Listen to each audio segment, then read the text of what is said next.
So welcome to Flying for Flavor. I'm just going to run through we're just going to pretend you're not there for a second. So just extra lean kielbasa. Again, remember trying to be healthy. That's a smoked Gouda.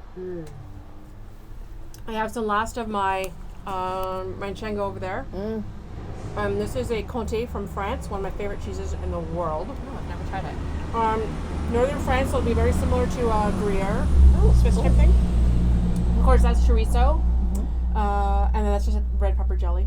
Amazing. And then I have one that little cornichons because I think pickles go with everything. That's just a classic spinach dip. My mom's style of doing it, just like with the cream cheese and the different cheeses and a little bit of cayenne and garlic, and threw it in the oven as is. I did an entire block of frozen spinach in there though, so you can tell yourself that you're being healthy. And then I had some prosciutto left in the fridge and asparagus, of course, because of the season. So all about the prosciutto asparagus. All about the prosciutto asparagus. Just got it easy, right? So there's the tortilla chips and then the other stuff there. Anyways, hi. So back to you now. We were talking about wine. So that's the way this show came together. We're talking about wine. So it was National Wine Day last week, and I happened to be opening up a bottle of a Riesling from my friend Mark Pister. Hi, Mark, if he's watching this or listening. Hi, Mark. I don't know you, but I'm looking forward to getting to meet you. Anyways, your wine is yummy. Yeah, so his Riesling is what I ended up drinking on National Wine Day, and I was thinking, I forgot that we had done an interview with him, and it's just been sitting in I have a little folder on my MacBook that's, like interviews and things that we can work into episodes later. And I just thought, like, between that, and then I was doing some other research about other virtual wineries. I went, holy cow, there's so many of them, people don't realize what it is. And whenever time I mention the whole idea of virtual wineries, they kind of look at me strange. So I thought it would be a good excuse to have some wine outside. I didn't realize it was so windy today, but we'll manage. But first show on the patio. It's such a beautiful day. It is such a beautiful day. I'm so happy. I took Rory. Actually, she's like so calm beside me right now. I know. But I took her on a walk today, and I was only just going to go down the street with my cousin who's got a newborn baby, so I got to like baby snuggle and walk the dog at the same time. And I was out for like 2 hours, just like walking and chatting, and we went and stopped, got ice cream, and came back, and it was so beautiful. It's the first day that I've actually enjoyed kind of the nice weather since we've started having a like hint of it here and there. I know, it's like amazing. It's like little teasers. Give a little bit and it's gone. Little bit and it's gone. Exactly. Like this is it. Today is summer. This is it. Are we skipping spring? I don't know. We might feel like we did. One day of summer though. That's the only problem. Okay, I'm gonna get some of this before we get started. Yeah, I just loaded up my plate. So as I said, we're at my patio out in the back that I tried to clean up as best I can, but with the wind and around here, we'll do our best. So if you hear some howling and knocking, it's part of the ambiance. Okay, I wanted to talk a little bit about the wines that we're having. So I pulled out 3. So I told you I had the Foglar Riesling for National Wine Day. But then I also had brought home when I was there his Cabernet Franc, which I adore. And so we're going to open that after this. But I had it here on display just so you can see the bottle. I'll have the links to these and how to get them in the show notes. Because they're virtual wineries, it's not as easy as you think. So hang on a second. And then we're having to start off with the 2027 cellars. This is the 2017 Riesling. And then depending on how long this episode goes, we may break into the Charles Baker B-side 2017 Riesling. One of the things that I've noticed, though, is when I started looking at virtual, some of the better winemakers who are doing their own wine lines like this, they really love Riesling. It's a winemaker's grape. They just, I find that all the winemakers are doing small batch and playing and testing out new blends, and they're really in love with Riesling. So it's really easier to find Rieslings than anything else. Cab Franc's really on the rise right now. I'm just because, again, it's one of those grapes that's a little bit, you never used to find it on its own as a single varietal. It was always kind of blended with other things, especially here. We didn't see it a lot. And now that Ontario is really getting in the hang of growing them and how to use them and how to appreciate it, and drinkers are starting to enjoy it, they're really starting to make a lot more of them. So it's been fun kind of sampling or doing the entire tasting of just Cab Francs. Okay, so while I'm doing this stuff, Cynthia's got some WTFs, and it's kind of fitting to go with our spread today. Yeah, I've got a bit of a cheese thing going on today. So there's no secret here on Flying for Flavor how much we love cheese. Love cheese. It's Love literally like a food group, I think, in our world. It is. And so anytime something cheese comes up in my feed, I always have to take a look and see what it is. And we've talked about like the cheese overage in the States for a while, and we talked about the Big Mac and cheese bucket. But I have to admit, it's never really occurred to me that there was like hot business in smuggling cheese. Me So either. apparently, this was in the news yesterday that a man tried to snuggle. I would snuggle. I cheese. snuggle cheese. Tried to smuggle nearly 9,000 pounds of cheese across the Canadian border from the States to Canada. And I'm trying to picture 9,000 pounds. It's a lot of frickin' cheese. My thought is, at what point did he think that nobody was going to notice? Right? Like skids upon skids. So he must have been in a truck or something. But Yeah, you it know, was you're like a going to say, no, my truck is empty. And they put you on the weigh station and it weighs like 10,000 Oh, pounds. first timer. Yeah. You know, like how do you... Or he just got, or it was something like he's never brought anything across the border before. He had no idea, and they just happened to be down in the States. And somebody said, "Hey, if you want to take this cheese off my hands," But like he right? had I'm to trying be, to figure out like the he had to be backstory. distributing it in some way. Like it's again 9,000 pounds, dude, and they're like big blocks like this. So But who's buying it? I don't know. Hey man, you want some cheese? Cheese covered, Like, cheese covered everything. I got some cheese in my trunk. You want Reminds some? me Like of the movie Mule. And it's not even good cheese. I think it it said, does eh? look like it's cheddar cheese. It's like It's like that big American orange cheddar, blocks of cheese. like Velveeta kind of It stuff. looks like it. No, probably Hello. cheddar, because it wasn't like super refrigerated. Cheddar-ish.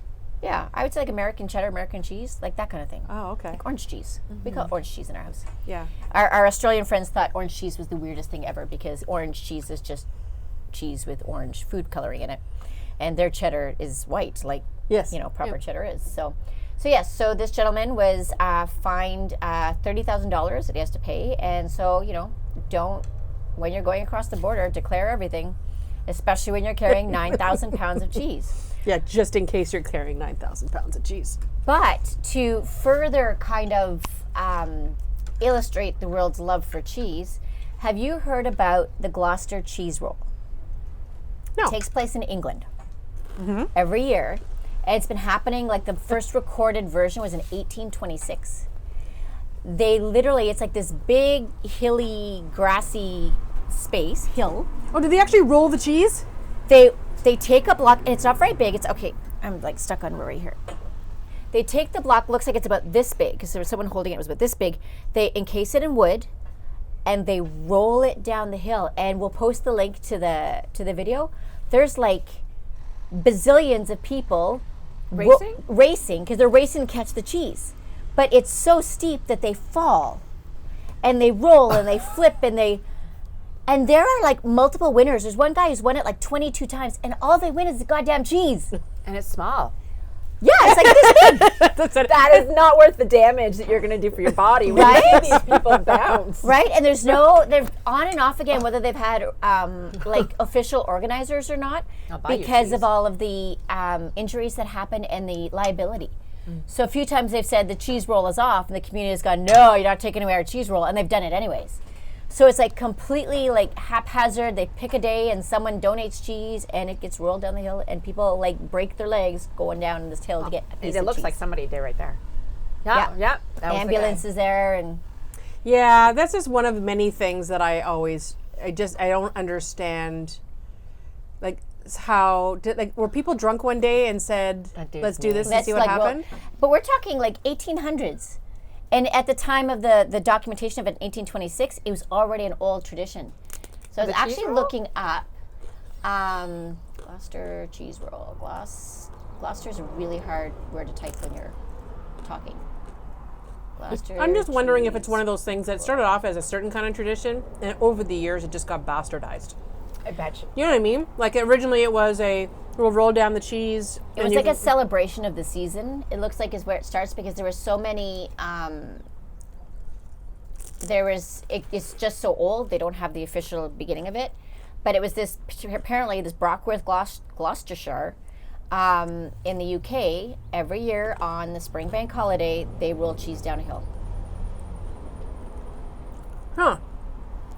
Two possible origins for the proposed ceremony. One is that it evolved from a requirement for maintaining grazing rights. I guess whoever got the cheese at the bottom of the hill got grazing rights for the hill. And then there is more about a like a pagan custom of rolling objects down a hill. So because it's so old, they don't even have the origins. But even like as far as like licensing and commercializing it, the town won't let them. Apparently, a few years ago, they tried to like sell tickets to it and booths and that kind of stuff, and they all went no. They canceled it. They held it on another day because they're like, this is a tradition. This is not for commercialization or whatever. Oh, everyone's always going to try to commercialize something, right? So it was like, no one's going to stop us doing it. They say it's not official, but we're all Brockworth people, and we're running the cheese today, so it's official. We strongly believe in it. Running the cheese. Running the cheese. There is one I was looking at. There is one in Canada. Let me find. I was just going to say, if anyone decides you want to start one here, let us know. We're not saying we're going to roll down the hill. Maybe instead of it would be porchetta. Yeah. Porchetta roll. Oh, I'm not putting the porchetta down. It was wrapped like gajillion times, like in a bundle. Well, that's my thing. We would like, roll down hills for porchetta. Yeah, we Who probably wants would. seriously, who wants to, like, after it's been smashed and rolled down a hill, who wants to eat that cheese? I don't know. Oh, a Canadian won it recently. Oh, This year. A Canadian person won it. well, it Canadian seems fitting that we're talking Mark about them. Kitt threw himself down a hill in Gloucester to win the annual cheese rolling competition. He's a 21-year-old from Toronto. That's probably why it happened to come across mine at some point, that he's a Canadian won it this year. But there is a Canadian cheese rolling contest held at Whistler every year. So if you want to like race down a hill like a lunatic chasing after cheese, That you sounds can like do it's it in going down a Whistler. ski hill. That'd be funny if it's running down an actual snow-covered ski hill, right? Or half snow. Ice and Just sliding, half rolling. Yeah, skiing Crazy with your carpet. feet. Crazy carpet. so I thought I loved cheese, and then I saw these guys, and maybe I don't love cheese as much as they do. Yeah, there's like love and cheese, and then there's like love and cheese. Okay, before we start talking about the wine, did you guys hear about the whole Mount Everest thing? You know, we were talking about over tourism Yes. last one. So there's been 11 deaths already this season. They're actually having like big meetings and stuff because they're so overcrowded of people trying to climb Mount Everest, and there's Really? people who are going there and are not even ready to get to that thing. Like, I'm wondering if there's some idiots who've gone down to the rock climbing gym a few times and figured that they're And a pro enough. backpacker's like, I'm going to go climb Everest now. Yeah, and they're just That's gonna like dangerous. skip like 8 steps. So I guess there's a level called, which I mean, big red flag. I think it's called Devil's or Death something. Yeah. And it's a special air. It's 25,000 feet above sea level. It's already hard to breathe, and it's a place where if you need to, you stop for a few minutes to gather your stuff, but you can't stay there long because you have to keep going. Yeah, because you can't breathe. But there's so many people on it, and I guess what they're concerned even less about air. is that the people are wondering, like the people who are running that, not just the Sherpas but the government, they're taking the money, sometimes $10,000-$20,000 a person to go up. So they're getting a lot of money with all these people who want to climb Mount Everest, but these people are all dying. That's insane. One guy's telling on the news about how he stepped over a dead body on the way up, and I'm thinking, at what point did you say, Maybe this is a bad idea. maybe I should turn around and go the other way? Like, really? I don't get it. Anyways, that would be an example of what happens with over-tourism. That's something you need to train for. Like, that's not something you just go and do the thing. Well, he said, I guess one of the Sherpas was telling one of the reporters that was asking about it that he was frustrated because there was like a couple of climbers didn't even know how to connect the buckles on certain boots my that they have goodness. to wear. For real? Yeah, like I think they're just going because they think it's like, rock Like climbing. that selfie thing. we It's the talked thing to about, do. too. Yeah, It's where I want my selfie. That's terrifying. On Death Curve Road. but you're going to kill other people. No, it's a bad idea all around. Freaking idiots. So Okay. I know on that climb too, I've heard, I had a friend of mine who did it. There are certain steps where if you're going with your guide, you actually have to stop overnight. You tent to actually acclimatize your lungs to Yep. the level, and it's not just like a full day run. It's like you might make it so many feet in a full day or however, because you have to be careful. It's like diving. It's like just the opposite of Well, that's the diving, thing that, they're I thinking they're guess. going to give Yeah. rules and stuff. And that was the first thing that came to mind. I went, you have to have a license or whatever and basically be certified to be able to go down to certain depths or whatever. I think you need to show certification internationally to be able to go and do mountain climbing or anything else until you've got to certain levels. I agree. Be like the same, just reverse, right? It seems so logical. Right, If only, well, if only we would run. If only we could run the world. Yeah, like, why aren't they doing that? Everyone would be much happier and much drunker. Dive/climb certification. And slightly pickled. Okay. Just under show notes, it says you left again. I guess just because your screen blocks out. I'm here. Okay. Still here. Okay. I'm Give me a note. going There we go. I'm So here. Cynthia has joined. All right. So as I said, I went and saw Mark Pister, but just to explain to you how it works. So he produces a couple of different. There's Old Ton is one of his brands. Fogelar is another one, and he's been doing this for a little while. He sometimes works with other winemakers in the area, so it might be just him doing one style or one brand, and then he's working with somebody else on something else, and he was working out of DeProfrio, I think the name of it is. He was working out of there for a little while. So here's the idea. Say I want to make some wine, which is likely, but I don't have time for that. So someday, maybe. So I decided I want to make some wine. I can go to anyone who grows grapes, grape growers, right? And I can buy the grapes. And then I go to one of the wineries who already has space, the barrel, the machinery, everything else. And I say, is there any possibility that I can rent space from you to produce my wine? And then they'll ask you like, well, how much space do you need? Like how many bottles? Like what are you doing? All that kind of stuff. And then if they want the extra income to help pay for their overhead or whatever else, they may rent out time space for you to do that. So you have to get a special license, I guess, through the LCBO or AGCO. So you're still producing wine, but you're basically operating under the license of where you're making the wine, if that makes any sense. So it'd be like making food at someone else's restaurant. Right? The restaurant itself is what is being licensed approved, right? So you're now making the wine at somebody else's facility. And are the vineyards open to this? Like, to me, it sounds like they're basically giving their competition space to make a wine.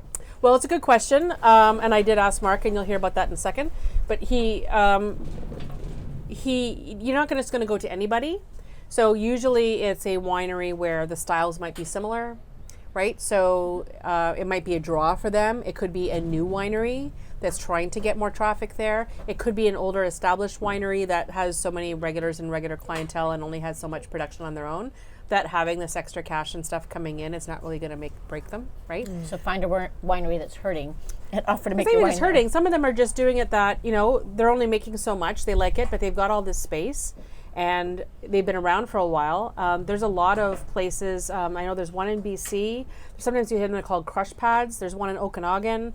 And they're not necessarily, and I saw something similar in New Zealand where it's not, it's almost like you'd have an incubator kitchen for a restaurant concept, where instead of building a winery, someone's basically building a wine production facility so that other winemakers can come in and make these small batch things, and then they all work under this umbrella of this one place. So you'll see a list of one particular place and it has a number of wines with it. So before I go any farther, here's some of my chat that I had with Mark when he was down slinging his Fogelar at Ridgepoint Wines down Niagara. What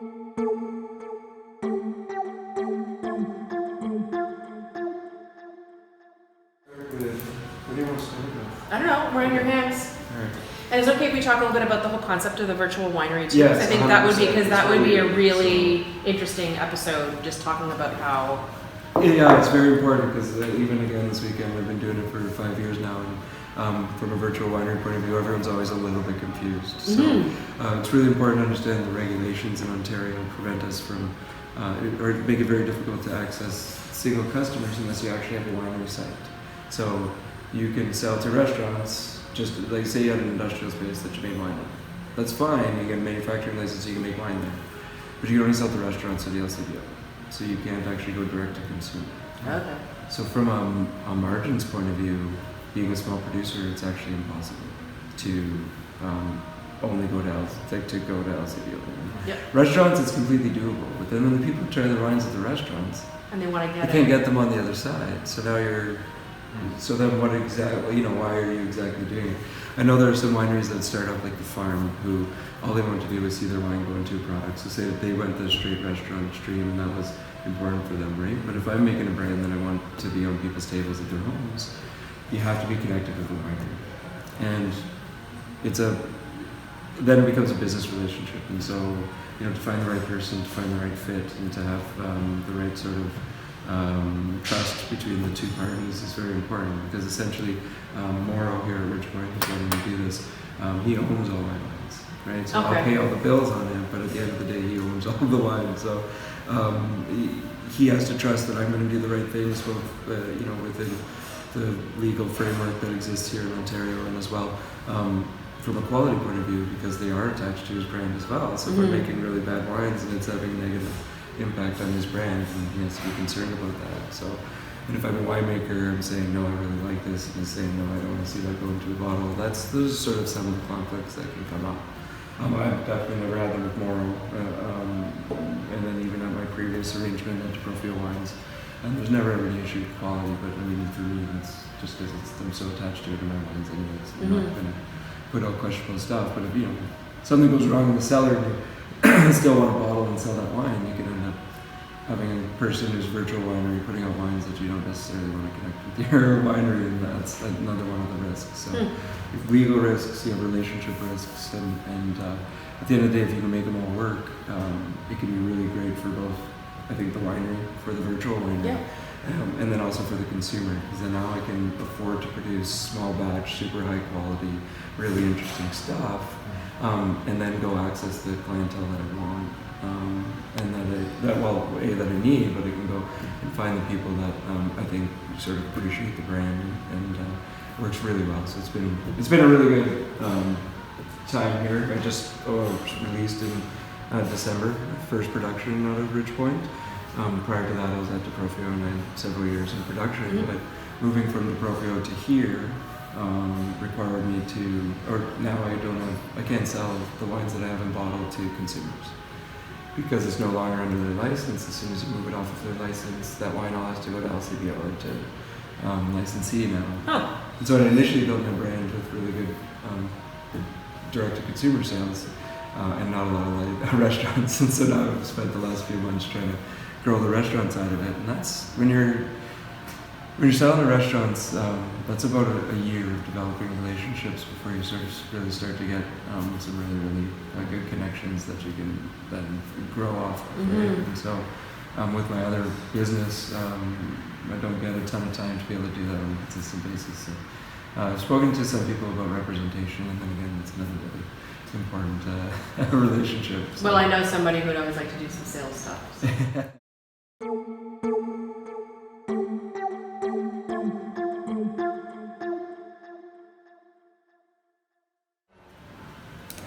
Okay, so I have my one virtual project, which is Fogelar. Okay. And then I have a second one so this one's sort of online, and then I have a second one that I work on with my buddy Ramsey.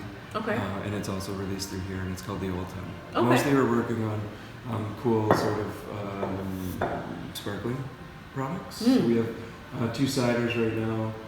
Our sparkling Cab Franc, and then in 2015 we made a Cab Franc and a Chardonnay that you tried earlier. Well, when Norm comes back, remind me, tell him about he's all about cider right now. Oh, cool. Yeah. So we will try those. And essentially what the concept of this is, it's an opportunity to play around with the Old Town, to do some sort of experimental methods, and to look at wines with different styles than you would normally produce, or that are normally available.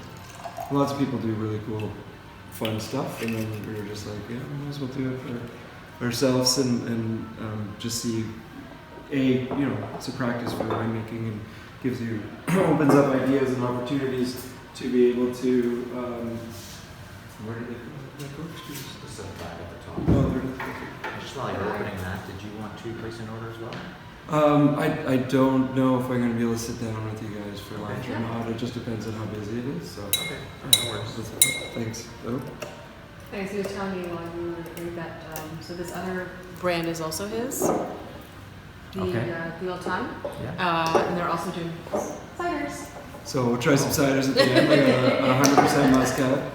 So, a style that we thought was sort of lacking in the cider market were dry ciders, which I've heard very few of. Yeah. So when we started that project, we really wanted to focus on making balanced and really tasty ciders, but with 0 sugar. Nice. So the russet's 100% russet from Russet, the apple variety. 100% dry, and it's a forest card cider. And then our other one is a sort of a field blend, and it is bottle conditioned, but finished with honey. So it's really cool and complex. So we'll get to those afterwards. So wine number 1 that you're trying is our Cabernet Franc sparkling from 2016. So the wine that was used to produce that is identical to the wine that you're going to have in this last class. And so what happens is we pick all the fruit on the same day at optimal ripeness. It goes into the tank, and then we do a saignée, which is just a process for rosé production. So we bleed off the juice into a barrel. And for this one, what we did was we ran the fermentation until about 20 grams per liter of residual sugar, at which point we arrested the fermentation. And then, so at that sugar level, we then put it into the bottle, re-inoculated with yeast into traditional method, secondary fermentation. So you have sort of the traditional technique of traditional method fermentation only for 3 months to get the bubbles into the wine itself. But then you're using full ripeness Cab Franc. So this wine finished at 14.5% alcohol. You get all these sort of really cool strawberry berry notes. I was just going to say, it's just strawberries. A very soft palate, which is different than what you normally get in sparkling wines as well, and some really nice length and richness in the wine. We really just wanted to see what it would look like if we had, sparkling at that softness and at that alcohol level, and it was just sort of opportune. I love the color of it. Move. So it's just it's very nice. very natural. Like it's just a normal color, right? So the color wasn't adjusted, and then wine comes out really, really cool. So the second wine that we're having is the 2018 Piccone Vineyard Cabernet Franc Rosé. Okay. So exact same method. So full ripeness, bleed into a barrel. And then for this wine, it's 22 cases produced, right? So in a single barrel, and the same thing for the sparkling. 22 cases produced. And so for this, I try to just keep my hands off of it as much as possible. This year I inoculated with a beer yeast, just to sort of see what the impact was. So Belle Saison was the yeast. I like how you like to play with things. Yeah. So that's the brand is a really good opportunity to be able to gives me the opportunity to sort of experiment with that stuff, and often what you get are some really, at least interesting products, but a lot of people really, really liking this wine and enjoying it sort of annually, so it's the third time I've produced it, and then sort of have a lot of demand for that style and that quality. But again, it's just full ripeness, so this one ended at about 14.4% alcohol, and lower sweetness and sort of big richness, but it's sort of nothing's changed. So bleed into the barrel, ferment all the way through, a little bit of sulfur, filter as lightly as possible, put into a bottle. So there's no stability changes, there's no working of that wine, which really allows it to be as expressive as it is. When you start sort of playing with those wines and with those delicate flavors, you can lose them pretty quickly in the wine itself. So they're really, I love those. I really like this style. I love Cab Franc to start off with, so that's and it's great fruit to begin with, right? So everything comes in, Yeah. it's really pure, it's really wonderful. So, and then the last one you guys had last night, but just in terms of comparison, you can move, across and then seeing the 16 from the sparkling, and then how it looks 2 years later after about 16, 18 months of barrel aging is really, I really like that opportunity to sort of see those two sides of it and sort of three sides of Cabernet Franc. So. This might be a silly question because I don't even know your last name, but the word Foglar. Oh, so Foglar is the Furlan term for hearth. My grandfather, my father's father, is from Udine in Friuli, and they have a language sort of that's all their own. So it's Furlan, and culturally, the people from that area are still sort of really regionally connected. It's not completely isolated, but it's unique in terms of the influence of the nationalities because of its proximity to a whole bunch of countries right at the border in the northeast. And so the culture is sort of really wonderful, but the imagery for them, the Fogelar, in fact, some Furlan people, instead of, they could call themselves Furlans or the Fogelar as well, because it's so important in the culture. But it's the term for the hearth, but not in the sense of the living room fireplace, but in terms of the center of the kitchen where all the cooking was done, where you would gather to eat and all of that. So from connection from a brand point of view, the last name didn't work well on the label, and so we'd actually started with this as a concept, and then left it, went all the way back around for another year, and then came all the way back to it and said, you know what, this is the right answer. So, family, friends, food, gathering, sharing. And that's sort of a lot of what this project's about. Yeah, and a needed one. The Old Town is more about creativity. We haven't fully formed our story there, but it's easy enough to just be like, it's an opportunity for us to express some creativity, to seek out some new styles of sparkling beverages, and that's really the focus there. The name from it comes, Ton is a portion of the brewing process, and the initial concept for that was to develop a brewery in a virtual sense. We just haven't been able to find a place to do virtual brewing that's going to support the styles that we want to do, which is mostly sours. So I love sours. It's a really That's what I had yesterday at the college too. Yeah. We had one sour on their listing. It was I'm really excited to see the growth in that in the marketplace, so that because now I can go find more of them and see more cool, interesting products. And we want to do a couple ourselves. We just have a couple of ideas of how that would work, but we haven't got there yet. But at a winery, you can make ciders pretty comfortably. We can't do the funky style ciders yet, so we're still looking for a place to get the funk done. Because if you bring those microorganisms into a winery, you run a lot of risk of cross-contaminating across the whole winery. And the stuff that makes cool ciders taste cool, and the stuff that makes sour beers taste good will destroy wines. And so you kind of have to keep them really separate. But as we're sort of joking. If you did it on the same site, we'd have to have like a decontamination room before you came back into the winery. full hazmat suits. Yeah. And so you're buying the grapes. Yes. Where is the bottling happening, or you're renting spots everywhere is what I'm assuming, but I don't know. Exactly. I try to do all of my stuff here. So I try to do all of my production here now. So we have a little bottling line in the back, and we get all of that. It's relatively easy. But in the past, because of the other wineries that I work with, occasionally I'm able to, put in some of my work on that one to get the bottling done, or I'm able to move wines from one place to another if I need storage for a particular period of time. But for my brands to sell them here, I also have to make them here.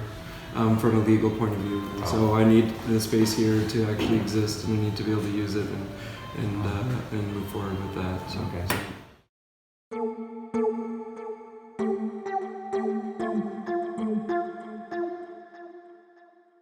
So when I was doing research about some of the different wineries, the cool thing is that I recognized some of the names, and I had no idea That they were virtual? Yeah, or they would be considered virtual, meaning that they don't have a brick and mortar sales storefront classic winery thing. They're more production facilities. Oh. So then you think about all of these brands that are basically buying grapes, producing them in somebody's facility to mass produce things, maybe off season when other people aren't doing their bottling or whatever. Right.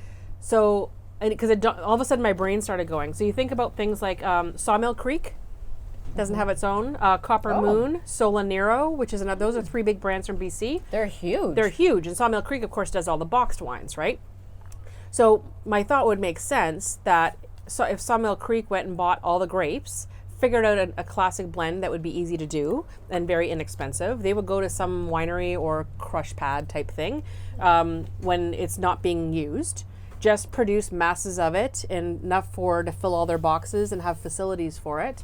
So it's not the classic winery in the sense where you see the grapes and you go in So and it the tasting explains runs that it's also, that's why they're probably why their price points are lower. Yeah, so a lot of these ones that I was looking at, things like the Solanero and stuff, like those are all the ones that are about $10 a bottle. Yeah. Right, that you get here in Ontario. And those are coming from BC. But the other big ones that started out, I didn't know this, they started out as virtual wineries, was Kim Crawford and Wolf Blass. I actually did know that about Kim Crawford. Yeah. So basically, he started a winery in the same way that Mark Pister did.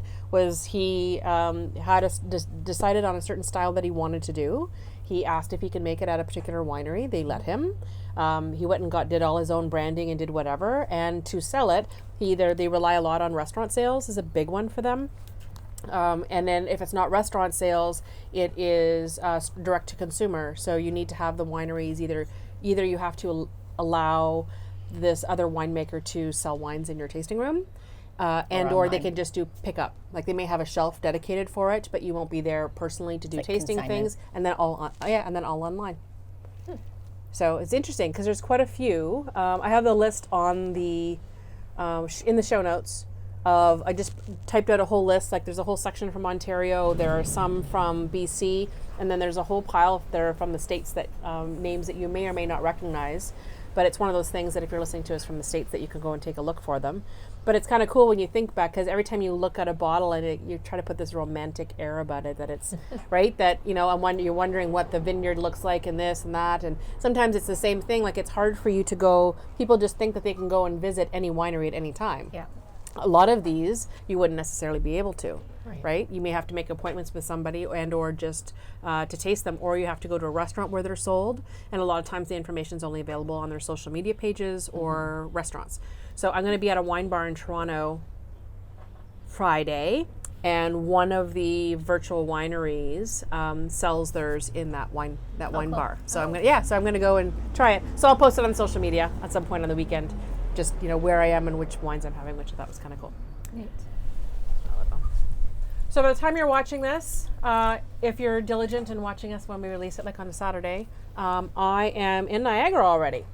I will be at Graze the Bench on the Sunday for the day. I'm so sad I'm missing this. I have a really lovely couple that I'm looking forward to helping get married this weekend, but I'm really sad to miss Graze the Bench.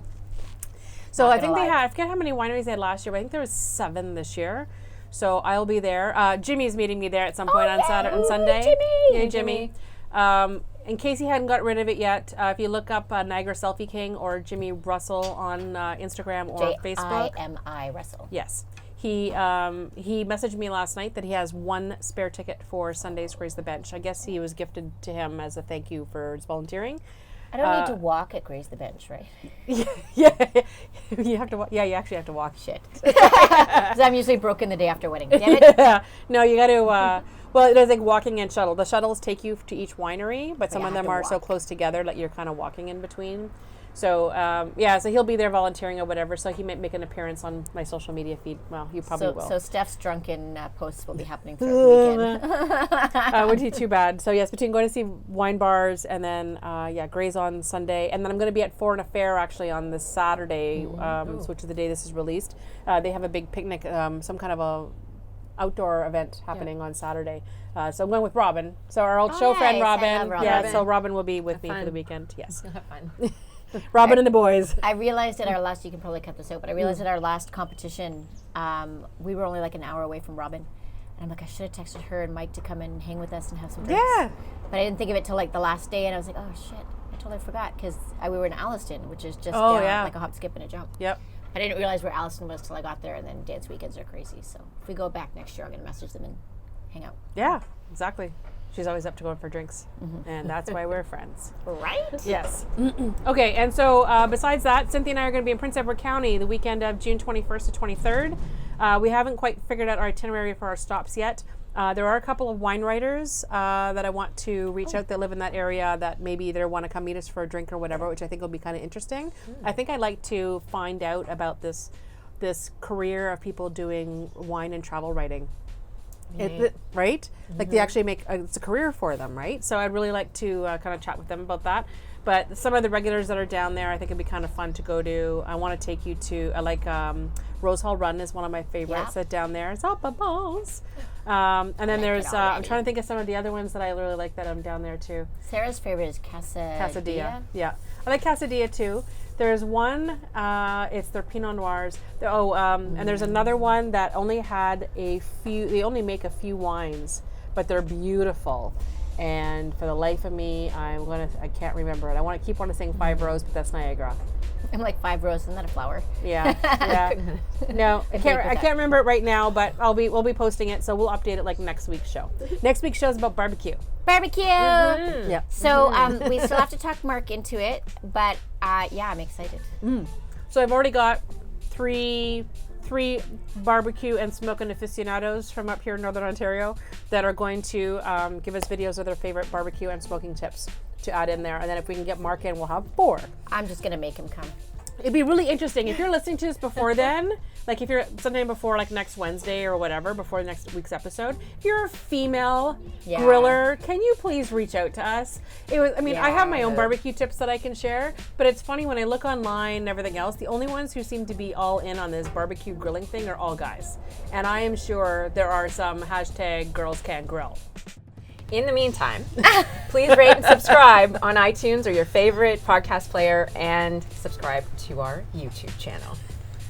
Sounds good. And we're so proud of you. Enjoy the patio. Cheers. Thanks so much for watching this video. We love putting it together. It's so much fun.